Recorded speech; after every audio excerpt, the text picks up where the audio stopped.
Il s'agit de la culture des concombres, qui existent en deux types. L'un est le concombre cordon, cultivé verticalement avec suppression des pousses latérales pour obtenir une tige centrale produisant de gros fruits. Et la variété que je choisis pour cela s'appelle Carmen. C'est un hybride F1 que je trouve beaucoup plus fiable et régulier que les variétés à pollinisation libre. Mais il y a d'autres possibilités. Ce sont les méthodes. Regardez-les ici, pas ces détails particuliers. Vous pouvez changer cela. Les concombres de plein air, appelés concombres de butte car autrefois cultivés sur des buttes, poussent aujourd'hui très bien sur des planches avec un espacement toujours large. Et ils ont une saison plus courte parce qu'ils sont dehors et c'est vraiment un type de concombre différent. Souvent, ce sont des fruits plus courts avec une peau un peu bosselée. Ils sont très bons et il en existe de nombreux types. Les concombres méritent d'être populaires, sauf si vous les détestez. C'est un fruit d'été formidable, mais leur saison est courte. La véritable saison du concombre sous abri dure en réalité 4 mois, avec une récolte de la fin juin jusqu'au début octobre au mieux, si l'on veut obtenir une récolte intéressante. Et en extérieur, dans notre climat, ce n'est pas beaucoup plus de 2 mois. Nous sommes en zone 8, mais en réalité, les étés ici ressemblent plutôt à ceux de la zone 5. Des températures autour de 25 degrés Celsius, soit autour de 75 degrés Fahrenheit. Et donc, les concombres aiment en fait qu'il fasse plus chaud que ça, mais les concombres et les melons sont deux plantes auxquelles il faut donner toute la chaleur possible. Et je trouve que la sertunelle fonctionne bien, donc vous verrez ces plantes pousser là-dedans. Si tout se passe bien cet été, je dis bien si tout se passe bien parce que, vous savez, on ne sait jamais, je ne considère jamais rien comme acquis. Et au début de l'été, nous avons eu une horrible vague de froid de 2 semaines au début du mois de juin. Je suis sorti le 9 juin, 3 semaines après la date de la dernière gelée, et il y avait de la glace sur ma voiture. Et heureusement, il n'a pas fait assez froid pour tuer les plants de concombre et de courge dans le sol. Mais j'avais mis du voile d'hivernage dessus. Donc ce sont des choses à garder à l'esprit. Si vous essayez de cultiver des concombres dans un climat frais, comme par exemple au Royaume-Uni, ici en Écosse, j'hésiterais à en cultiver. Essayez de les cultiver dehors, même sous serre. Obtenir une récolte correcte est déjà un succès. Je ne veux pas vous décourager, juste vous rendre réaliste. Félicitez-vous si vous réussissez. Obtenez une bonne récolte même en climat froid parce que ces plantes aiment la chaleur. Vous leur consacrerez beaucoup de temps et d'attention. C'est pourquoi je veille à choisir une bonne variété, en l'occurrence Carmen. Là, je sème un peu tôt, nous sommes le 4 avril. Normalement, je sème le 15. C'est en partie pour lancer les choses et avoir un peu de marge de manœuvre pour le tournage, pour m'assurer que le vidéaste soit disponible et tout ce genre de choses pour les étapes suivantes. Mais je vais aussi en semer dans 2 semaines. Comme ça, on pourra comparer l'évolution au fur et à mesure. Et je les sème dans ces petites alvéoles, pas dans des pots. Je pense que vous verrez beaucoup de conseils disant qu'il faut semer des plantes comme la courgette, la courge, le concombre dans des pots, comme celui-ci, un pot de 7 cm, 3 pouces. Je trouve que c'est risqué parce que ce sont des plantes à un seul semis, les melons aussi, les concombres en particulier qui n'aiment pas trop d'eau. Si leurs racines restent humides et que l'humidité persiste, elles attrapent la fonte des semis et il y a beaucoup de malentendus à propos de la fonte des semis. Les gens pensent que cela a à voir avec la structure ou le type de compost. Mais en réalité, c'est l'arrosage et la quantité d'eau autour des racines. Si vous avez des semis serrés dans quoi que ce soit qui retient l'humidité, c'est surtout la proximité qui compte. Mais si vous avez de petits semis dans de grandes alvéoles ou pots, il y a de fortes chances que leurs racines aient du mal à se développer. Parce qu'un jeune semis, ce n'est pas ça. Il ne peut tout simplement pas pousser rapidement, car au début, il n'a qu'une seule petite racine. Et donc, si jamais vous faisiez cela, il ne faut surtout pas trop les arroser. Oh là là, désolé, je sentais que ça allait arriver. Pas un seau à graines génial, donc oui, vraiment pas génial. Je vais régler ça dans 1 minute. Ce sont des graines très précieuses, elles coûtent environ 50 pence chacune. Voilà, donc nous avons le plateau à semis. Plateau à modules, 15 alvéoles, donc d'après mon expérience avec ces graines, il y a de fortes chances que cela donne 1213 plants. Le taux de germination est plutôt bon, je trouve aussi. Mais en fait, c'est parfois un avantage de semer tôt. parce que ça vous donne une chance, même si vous n'en semez qu'une ou deux. Ou de faire germer. Sur un essuie-tout dans la cuisine, vous avez l'occasion de voir à quoi ressemble la graine, c'est ça. Donc je vais maintenant arroser ça doucement, puis le garder aussi au chaud que possible. C'est possible. Je vais le poser sur le rebord de ma fenêtre avec un sac plastique autour. Et je sais qu'ensuite, même la nuit, il peut faire assez froid dans cette serre. Nous prévoyons quelques nuits froides la semaine prochaine, et même la nuit, il ferait assez chaud pour assurer la germination.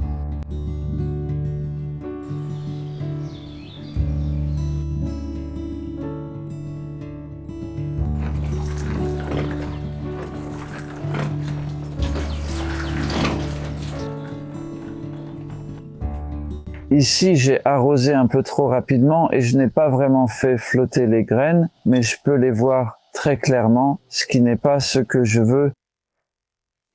Je suis content, car je les ai semées en surface. C'est bien de semer ainsi, elles n'ont pas à traverser une épaisse couche de compost pour germer.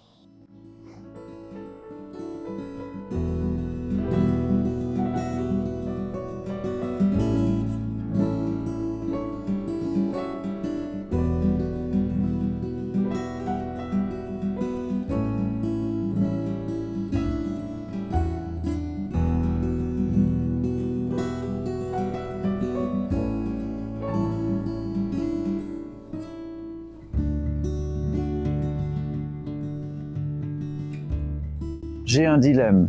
Nous avons eu une semaine de température élevée et en conséquence, les plants de concombre ont poussé plus vite que je ne l'imaginais.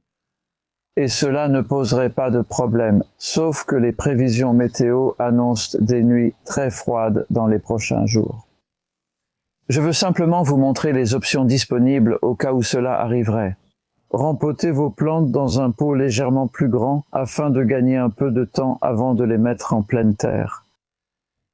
Et vous savez, cela a été semé il y a moins de 23 jours. C'est juste pour vous donner une idée de la rapidité avec laquelle les concombres peuvent pousser et pourquoi il n'y a pas besoin de se précipiter pour les semer trop tôt. Et si vous semez plus tard, ils bénéficient de ces conditions chaudes et lumineuses pour pousser et ils vont grandir rapidement. Il y a aussi ici un contraste entre des concombres semés en même temps, même semis, même compost. Mais la différence, c'est que celui-ci, je l'ai gardé plus au sec. Et il était aussi sur le bord du plateau. Donc, au milieu du plateau, là où ils cherchent un peu plus la lumière, ça les fait pousser vers le haut. Ils sont un peu serrés les uns contre les autres. Mais la sécheresse du compost est intéressante parce que si on regarde là, c'est humide sur le dessus, là où j'ai un peu arrosé ce matin. Tout ça est sec, c'est de couleur claire. Et pourtant, les racines vont bien, la plante va bien. En général, je dirais que pour les concombres et les melons aussi, je préfère voir ça comme ça. Et celui-ci paraît assez léger comparé à celui-là, qui semble assez humide.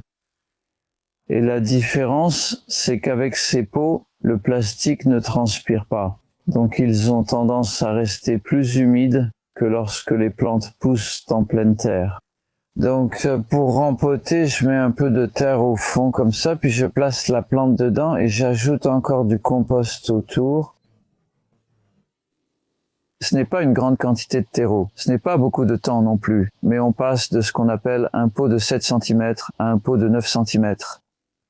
Et pareil pour celui-ci. Je vais vous montrer encore une fois. Parfait. Pas plus d'1 centimètre de terreau frais au fond. Parce que je veux en fait enterrer un peu la tige. Et puis vous pouvez lui donner une petite secousse comme ça et vous voyez, le mélange de rempotage que j'utilise n'est pas sec, mais il n'est pas non plus détrempé, mouillé. Je dirais que c'est assez proche de l'idéal. En fait, ça n'arrive pas souvent, mais ça a une bonne texture et vous voyez comment ça coule comme ça.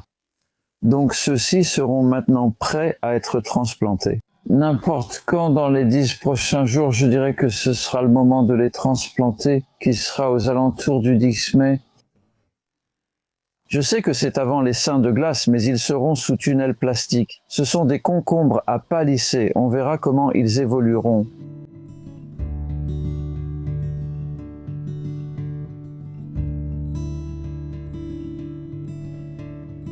Donc les concombres de plein air, qu'on appelle aussi des concombres cultivés sur butte, s'étalent généralement sur le sol. C'est pour ça qu'on les appelle de côte. Traditionnellement, ils poussent sur une butte. Les concombres cordons poussent en hauteur sur une ficelle ou un support sous abri. Et on les sème plus tard. Donc entre celui-ci et celui-là, il y a environ 10 jours de différence au niveau du semis. Et donc ceux-ci sont nettement plus petits. Et je les ai repiqués à partir d'ici, donc vous pouvez bien voir cela. Je les ai semés dans une petite quantité de compost, puis je les ai repiqués ici. C'était il y a seulement 4 jours, donc maintenant ils commencent vraiment à pousser, ce qui est très bien.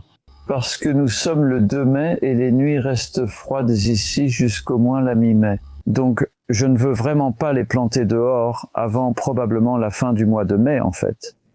Et on pourrait même les rempoter dans un pot un peu plus grand par exemple. On verra comment ça se passe. Mais on en reparlera quand on les mettra en terre et aussi pour vous donner une idée de l'espacement. Ce sont des concombres de plein air. J'ai 2 belles plantes ici. Je vais les planter à environ 1 mètre d'écart. C'est waouh, en fait, c'est vraiment impressionnant. Donc il y a environ 3 semaines, j'ai planté ce plant de concombre assez petit issu d'un semis en godet dans ce pot de 7 cm. On peut voir que ça doit être du bon compost. Nous ne l'avons ni nourri ni traité d'aucune façon. Et je les glisse ici, dans cet espace où il n'y a pas assez de place pour qu'ils arrivent à maturité et se développent pleinement. Mais c'est justement ça, la beauté de la chose. Ils vont aller dans un espace où ils auront beaucoup plus de place pour grandir et se développer. Parce que les pois là-bas vont finir peut-être dans 1 mois, ce sont des pois précoces qui vont produire, disons, jusqu'au début du mois de juin, pendant que le concombre pousse. Pareil pour les fraises. Donc il y aura un peu de concurrence entre ces plantes, surtout dans la seconde moitié de juin. Parce que nous ne sommes que, croyez-le ou non, le 11 mai, enfin, c'est peut-être le 12 en fait. Oui, c'est le 12, mais ce n'est même pas encore la mi-mai. Donc nous avons un printemps précoce et j'en profite. Et si c'était comme l'année dernière, quand nous avons eu un printemps froid, je mettrais en fait un voile de protection sur celle-ci. Je pourrais encore le faire, mais je pense ne pas le faire parce que pour toute la semaine, les prévisions annoncent des températures diurnes autour de 20 degrés Celsius ou plus. C'est assez abrité ici. Oui, je suis enthousiaste. Ça pourrait bien marcher. Mais ils ne commenceront à produire qu'en juillet, donc on a le temps et on s'en occupera à l'apparition des premiers fruits.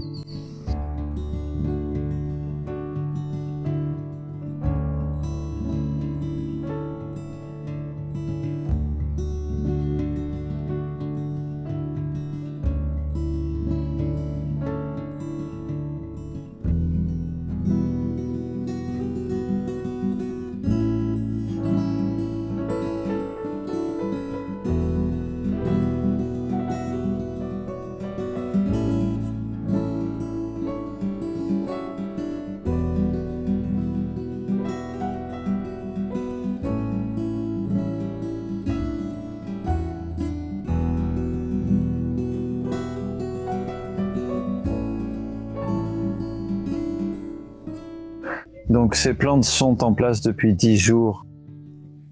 Je les ai plantées la 2e semaine de mai et aujourd'hui nous sommes le 23 mai. Voyez comme elle a déjà poussé depuis que je l'ai plantée. La toile de protection par-dessus, vous pouvez voir qu'elle l'écrase un peu. Elle ne s'en soucie pas et elle se porte mieux ainsi que si elles étaient exposées à l'air dans ce climat. Comme ce matin, il fait peut-être autour de 10 degrés, ça a un peu augmenté depuis l'aube. Mais nous avons eu plusieurs nuits où la température est descendue à 5 degrés Celsius ici, soit 40 éteints Fahrenheit, et c'est en fait assez proche du gel au sol. Il fait peut-être un peu plus chaud ici à cause de l'abri, mais en gros, ce que je veux dire, c'est que lorsque vous les plantez tôt, ce qui, si vous ne le faites pas, vous donne une récolte beaucoup plus tardive, ça vaut la peine de faire cet effort supplémentaire. La couverture aide vraiment. Et il n'y a rien de compliqué là-dedans, c'est juste un morceau de voile posé dessus. Si jamais le temps changeait et qu'il faisait vraiment chaud, il vaudrait vraiment mieux retirer ceci. Et par exemple, en ce moment la météo prévoit du temps frais et pluvieux pour les prochains jours, et peut-être que dans 1 semaine, le temps sera plus ensoleillé. Donc à ce moment-là, j'enlèverai la housse et il n'y a pas grand-chose d'autre à faire à part la garder. On a fait les choses habituelles, un peu d'eau pour s'assurer que c'est humide jusqu'à ce que les plantes de chaque côté aient fini. Et en fait, ces pois, je me suis trompé avec eux. Ce n'est pas la variété que je pensais. Je pensais que c'était une variété très précoce, mais ce n'est pas le cas. C'est plutôt une variété de pois de mi-saison qui va continuer jusqu'à la mi-juillet ou début juillet. Donc ceux-là vont avoir besoin d'un peu d'aide, juste pour m'assurer qu'ils restent bien arrosés. Les fraises seront aussi prêtes à ce moment. J'ai été un peu serré, mais cela montre à quelle proximité on peut planter d'autres plantes avec succès. Beaucoup d'entre nous rencontrent ce problème, car nous manquons de grands espaces. Donc on viendra ici. Je ne sais pas quand, mais je pense que les pois produiront encore et les fraises pourraient encore produire. Ce sera intéressant de voir leur évolution. Ou peut-être qu'on fera juste une petite récolte rapide, puis on verra quand celles-ci seront prêtes à récolter.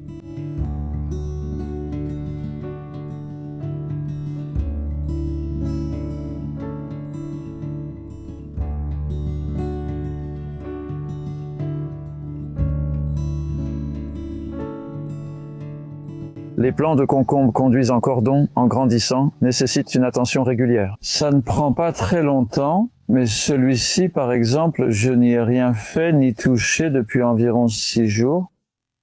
Et pendant ce temps, il a autant poussé et nous sommes début juin. Les journées sont longues, mais il n'a pas fait si chaud. S'il avait fait plus chaud, disons au-dessus de 25 degrés Celsius, 77 Fahrenheit, il aurait pu pousser autant en 6 jours, c'est juste pour vous donner une idée. Donc, si vous les laissez pousser trop longtemps avant de les enrouler à nouveau, c'est justement cette opération, ils risquent de tomber, surtout si vous les arrosez, ce qui les rend plus lourds. Donc, continuez comme ça. Et puis, l'autre chose à faire, c'est d'enlever les pousses latérales. Il faut le faire tous les 2 ou 3 jours jusqu'à fin septembre. Et cela inclut celles qui ont repoussé plus bas. Donc parfois, vous avez pincé les gourmands entre la feuille et la tige principale à cet endroit, ce qu'on appelle un nœud. Parfois, après avoir fait cela, un autre repousse ailleurs une semaine plus tard. Il faut donc surveiller pour que l'énergie se concentre sur la tige principale et les futurs concombres. Donc ici, nous avons un concombre. Qu'est-ce que je vais faire ? Je vais l'enlever parce que vous voyez, il y a un petit bébé concombre. Il est trop tôt dans la vie de cette plante pour lui demander de faire pousser un long concombre de 30 cm, 12 pouces. Cela demanderait tant d'énergie à la plante que sa croissance ralentirait. Donc, je cherche à obtenir une plante vigoureuse ici et en fait, j'enlève tous ces petits concombres et pousses latérales. Vous pouvez les laisser là-bas. Je les mets d'habitude sur le tas de compost pour garder l'endroit propre, mais ce n'est pas essentiel. Et ensuite, je fais simplement tourner ça autour, sans aller au maximum, juste assez, sans forcer.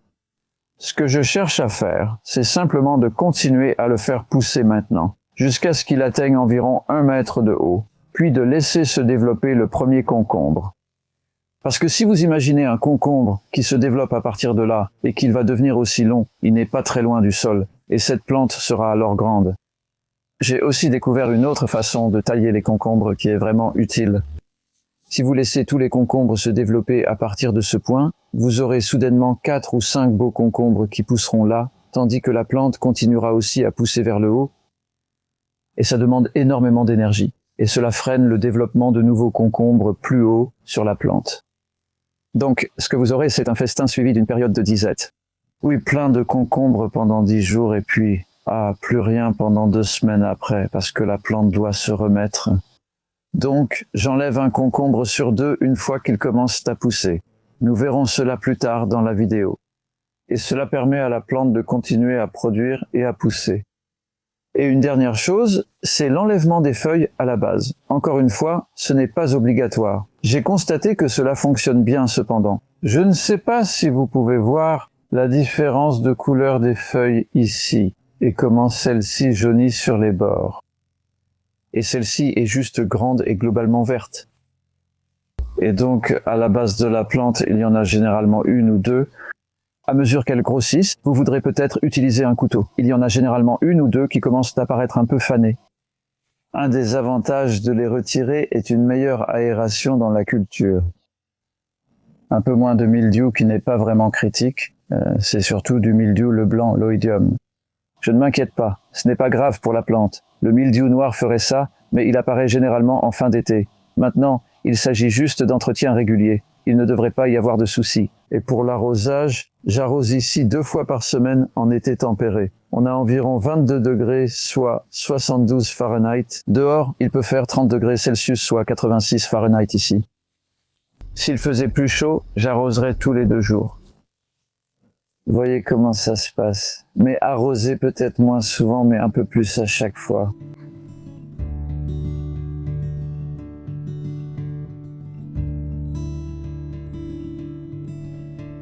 Donc, le concombre sous abri, ce sont des plantes en cordon, on peut les appeler comme ça, parce qu'elles poussent sur une seule tige. Et ce sont celles comme celle-ci, Carmen F1. Vérifiez que vous avez une variété adaptée, comme le concombre de serre, avant d'essayer cela. Elle produit de longs fruits magnifiques et délicieux qui peuvent encore grossir. À vous de décider quand les cueillir. J'ai cultivé ceux-ci en enlevant les feuilles du bas, comme vous pouvez le voir. Je les ai laissés au début, puis je les enlève quand elles commencent à perdre un peu de couleur jusqu'aux premiers fruits. Je ne laisse pas tous les fruits se développer en bas. Je laisse seulement les concombres commencer à pousser, comme on peut probablement le voir sur cette plante. C'était le premier concombre, la tige qui sort là. Et en fait, non, il y en avait un là. C'était le premier il y a environ 1 semaine et demie. Nous sommes début juillet, donc ils n'ont vraiment commencé à produire que récemment. 7 fois, et puis je laisse pousser 1 sur 2. Donc, j'ai retiré le petit concombre de ce nœud foliaire, puis j'ai laissé celui-là pousser. J'ai retiré le concombre de celui-ci. Ensuite, il y a eu une petite pause parce que j'ai eu quelques problèmes dont je parlerai dans 1 minute. J'ai retiré celui-là et celui-ci pousse maintenant très bien. J'ai laissé 2 concombres pousser ensemble. C'est assez aléatoire. C'est sûrement la façon la plus simple d'expliquer. Ce n'est pas parfait. Ça dépend aussi du moment où on le fait. Mais l'essentiel de ce que j'essaye de faire, c'est de ne pas laisser tous les concombres se développer, car sinon cela sollicite trop la plante. Vous savez, ces plantes ne sont pas grandes, et cultiver seulement 2 ou 3 concombres demande déjà beaucoup de ressources. Et c'est à peu près le stade auquel j'aime les cueillir personnellement. Mais malheureusement, le magasin que je fournis les préfère plus gros.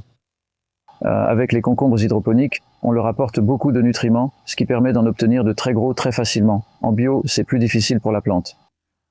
Donc je dois les laisser grossir un peu plus, et pour pouvoir les vendre à 1,10 livre chacun, ce n'est pas suffisant pour tout ce travail et ces efforts. Je commence à ne plus aimer les vendre, je dois l'avouer. Mais on obtient quand même de belles récoltes. À un nœud foliaire sur 2, il y a un concombre, et plus haut, il y en a un encore plus petit. Ils commencent à devenir un peu pointus. C'est souvent un signe qu'ils commencent à s'épuiser un peu à cause de la demande de ceux qui sont en dessous. Et si on monte encore plus haut, il y en a un encore plus petit. Nous arrivons maintenant au sommet où se déroule la taille. Celles-ci, je les aurais enlevées ces 2 ou 3 derniers jours. J'aurais laissé celle-là. Et ce que je fais réellement, c'est que j'ai enlevé celle-ci. Je vais laisser ce concombre, mais ce que je vais faire ici, c'est enlever le rejet latéral. Chaque nœud foliaire a un rejet latéral, et il est là. Et c'est tout. Ça ne ressemble à rien pour l'instant, mais en 2 ou 3 jours, ça ferait une tige et deviendrait un autre axe principal du plan de concombre. On obtient une forêt, ce que je ne veux pas. Certains diraient pourquoi pas, mais c'est difficile à gérer et les fruits sont très petits. Vous allez essentiellement perdre beaucoup de temps. Vous savez, c'est assez facile à gérer parce que je fais simplement tourner doucement la tige autour ici. Ça suffit. Celui-ci n'est pas aussi simple. Attendez. Je trouve que j'ai besoin de me concentrer sur cette tâche. Voilà. Sinon, on ne peut pas casser la tige. Maintenant que je l'ai retiré, je laisse ce concombre. Je vais retirer ce concombre parce qu'il est dans le nœud foliaire suivant. Donc, c'est la taille moyenne à laquelle je retire un concombre. Il pourrait être plus gros, mais plus il reste, plus ils prennent d'énergie à la plante. Retirez le rejet latéral ici, qui est vraiment minuscule. Et c'est bien. Alors, que dire de plus? Eh bien, malheureusement, plus que je ne le voudrais parce que j'ai eu un problème ici, qui je pense est un virus. Je n'ai jamais eu ça en 43 ans de culture de concombre comme ça. Qu'est-ce qui change cette année? Je ne sais pas. Beaucoup de choses évoluent tout le temps. De cette façon, on voit du jaune entre les nervures vertes et la plante est plus courte. Vous voyez la différence de hauteur et la tige n'est tout simplement pas aussi solide. Il y a beaucoup d'espaces vides ici. J'ai dû enlever la moitié de mes plants de concombre. Je suis dégoûté. On fait tout ce travail, et dès qu'ils arrivent ici, ils jaunissent. C'est pour ça que je n'ai pas d'exemple de plants gravement touchés par le virus, parce que je les ai enlevés. Que veut dire virus, au juste? Je ne sais pas, j'apprends encore. On dit que ça peut toucher les tomates, c'est ce que la RHS a mentionné sur leur site. Ce n'est pas possible. Les tomates sont en parfaite santé. Oui, vraiment, je suis un peu perplexe face à ce qui se passe ici. Je pense que ça montre à quel point ces concombres sont en fait des plantes assez tendres et fragiles. Et une chose de plus que je dirais, tu sais, si tout se passe comme prévu, tu peux faire ça, c'est-à-dire tirer rapidement sur la ficelle. Mais ce que tu peux faire, c'est faire descendre la plante. Et ça te permet de les garder toutes à une hauteur gérable. Et c'est très bien parce que tu travailles à ce niveau-là, les concombres se développant un peu plus bas. Alors quoi? Je continue simplement à faire ça pour garder tous les concombres en dessous de cette hauteur. Sinon, quand les plants arrivent jusqu'ici, ce qui arrive souvent vers la mi-juillet ici, tu te demandes « qu'est-ce que je vais faire ?» Je les fais pendant des heures, les guider puis les laisser descendre. Le résultat n'est pas aussi bon. Nous allons jeter un œil en même temps à des concombres cultivés en extérieur.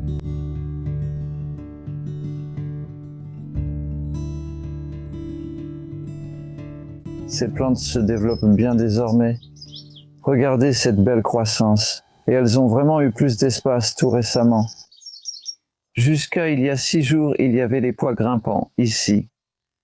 Et nous avons fait une grande récolte de toutes les gousses restantes et préparé beaucoup de délicieuses soupes. Je voulais surtout retirer les plants. Derrière, il y avait les pois Felton First, une variété très précoce, et quelques gousses dont nous avons récolté les graines. Bon résultat ici, ils sont partis. Cela crée de l'espace pour que les concombres s'étendent.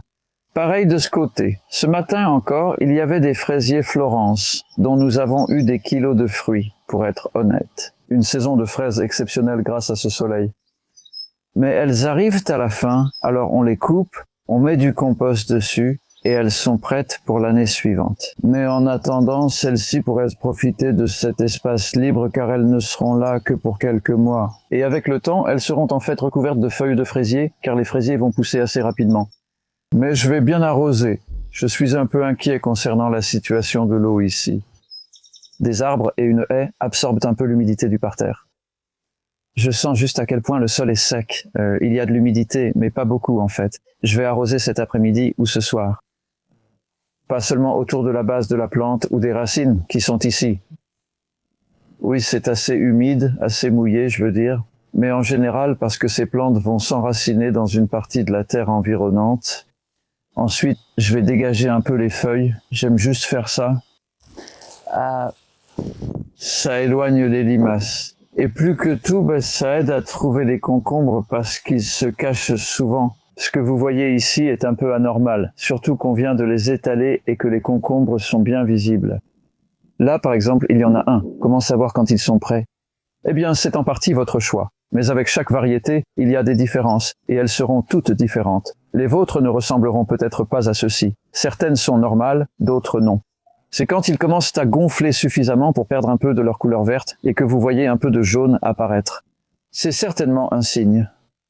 Et la différence de taille entre ces deux-là, tu vois, c'est surtout le gonflement.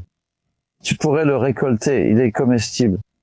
Mais si tu le laisses pousser, il sera plus long et gros. C'est juste que si tu le laisses pousser trop longtemps, alors ce qui se passe, c'est que la chair commence à développer des graines, il devient plus rempli de graines, et nous voulons garder les graines, d'accord? Il te faudrait sans doute plus de 2 plants pour la pollinisation croisée, c'est un peu compliqué. Je ne le ferais sûrement que si j'avais beaucoup de plants. Eh bien, c'en est un magnifique ici. Tu peux voir, je dirais qu'en moyenne pendant l'été, ceux-ci sont précoces. Pendant l'été, je chercherai des fruits de cette taille.